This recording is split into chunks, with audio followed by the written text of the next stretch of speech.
Again, I am Rino J.F. Saduya and I will be discussing the Iron Age. So Iron Age began around 1200 BC in the Mediterranean region and Near East with the collapse of several prominent Bronze Age civilizations including the Mycenaean civilization in Greece and the Hittite Empire in Turkey. So, bakit nga ba tinawag siya na Iron Age?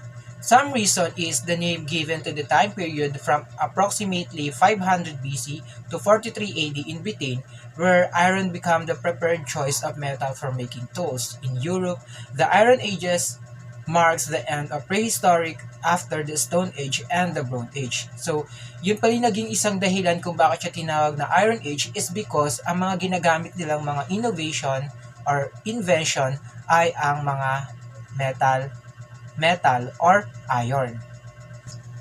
Moving on, let's talk about naman yung mga some technologies or inventions from the Iron Age. So ano-ano nga ba to? First, let's talk about the iron swords. Iron swords stronger and cheaper opposed to a bronze sword they used before. I know some of you are very familiar in this kind of invention. Kasi kung ang tawag natin dito sa iron sword natin ay espada. And based on my research, these iron sword are commonly used sa kanilang pangangaso and also sa kanilang paikipagdigmaan sa mga bansang gustong sumakop sa kanilang bansa. So, yun yung purpose ng iron swords. Number 2 is alphabet. Alphabet help with communication, especially written language. So, itong alphabet na to ay ibang-iba sa alphabet natin ngayon. And as you can see in that picture, itong alphabet na to is parang guhit-guhit lang siya. But in that alphabet, meron siyang ibig sabihin yung bawat right nung kanilang alphabet. So, ito yung paraan nila kung paano sila nakikipag-communicate, especially nga daw sa kanilang written language. Since hindi pa naman din kasi uso nun yung mga telephone or yung mga smartphone. Third one is rudders. Rudders boats could steer itself. So yung rudder, isa siyang flat piece of wood or metal at the back or of a boat or aircraft. Mostly yung rudder nakikita talaga natin siya sa may huling part ng boats.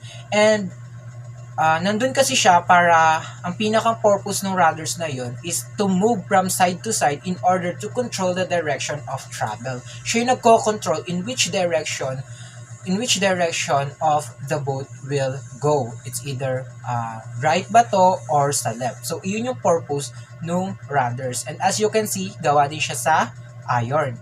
Fourth one is plows with iron tips. So, plows with iron tips is allowed farmers to expand land. So, iyon yung ginagamit ng mga farmer before para gamitin nila sa kanilang pagsasaka. So, iyan yung number one tools na ginagamit ng mga magsasaka sa kanilang pagsasaka.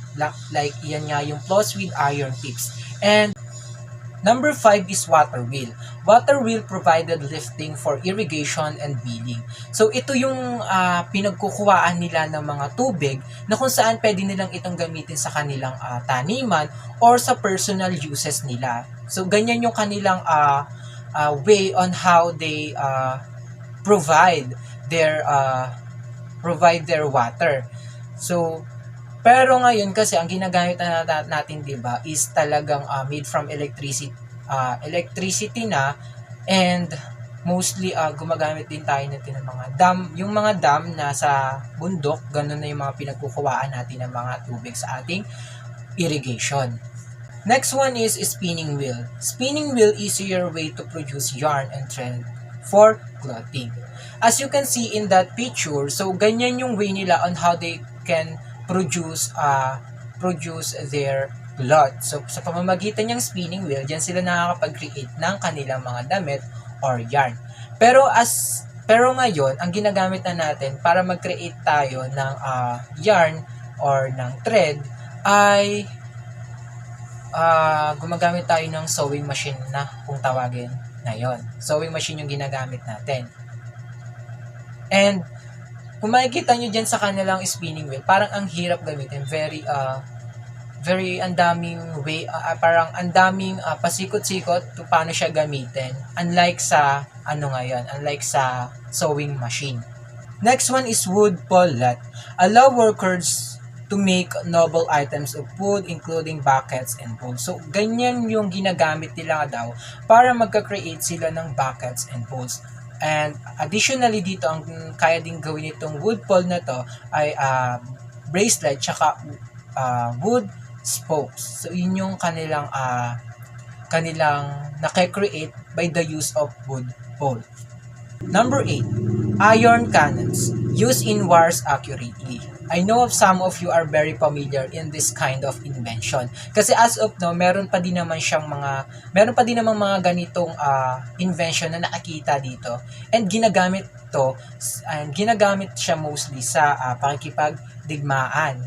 Ito yung isa sa mahalagang gamit noong panahon din ng kanilang war. Ito yung ginagamit nila.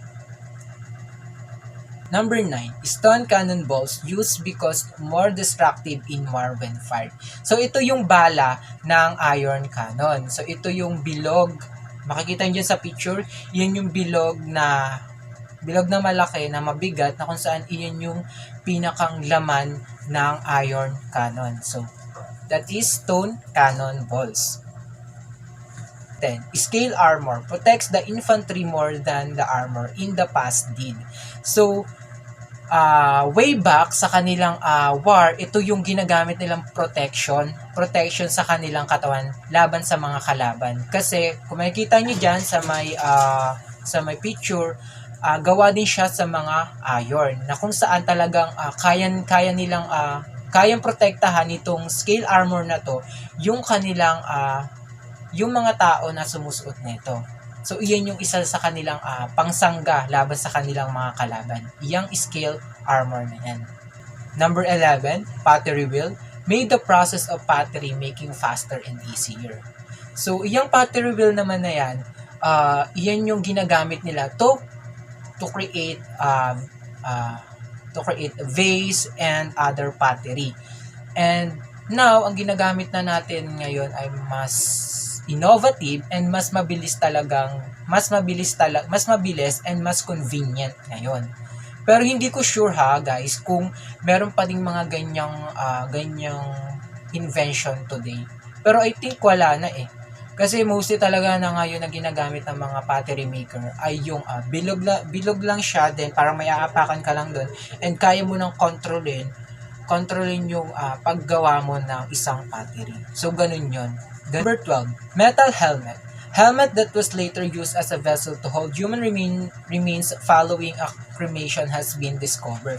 So itong metal helmet naman na to, isa tong armor din ng mga nakikipagdigmaan, itong metal helmet. Kasi mostly kasi ang mga suot talaga ng mga dating tao na nakikipagdigmaan is helmet, itong ang scale armor at yung iron sword. And as you can see din guys, na gawa din talaga siya sa iron, yung metal helmet. Querns, grain way more efficiently. So ito guys yung ginagamit ng mga Messenian civilization. Ito yung kanilang paggamit to create a flour. So ayan, kung makikita nyo, isa siyang malaking bilog, and maglalagay ka lang dito ng mga, for example, yung kamote, gano'n, or yung mga crops na pwedeng gawing flour. Diyan nila ginagawa, and nakaka-create na sila ng flour. And as of today guys, may ganyan pa din ako nakikita na querns, and very useful pa din siya, and as of now meron pa din mga ganyang invention today.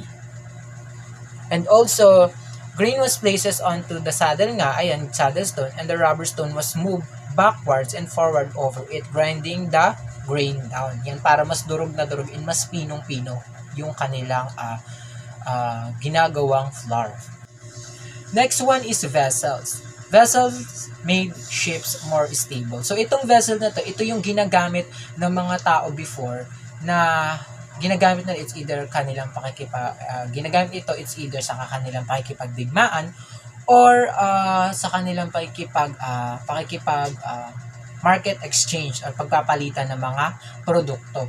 Ang pinagkaiba ng ship sa vessel, itong vessels is, ang mga nagpapa-under dito is yung mga tao, mismo yung tao. Unlike sa ships, sa ships kasi is ano na siya, parang modern invention na siya ng pang dagat na sasakyan. So that is the difference between vessels and ships. Next is oars. Oars connected to vessels and they made it easier for transportation. It's like what I said, yung mga tao nga na yun yung nagmamano-manong magsagwan dun para mapaandar yung vessel. So, magkakonekta yung vessel at oars. Yung oars kasi yun yung pangsagwan ng mga tao para makontrol o makapunta sila sa mga sa kanilang mga pupuntahan. Yung oars na yan.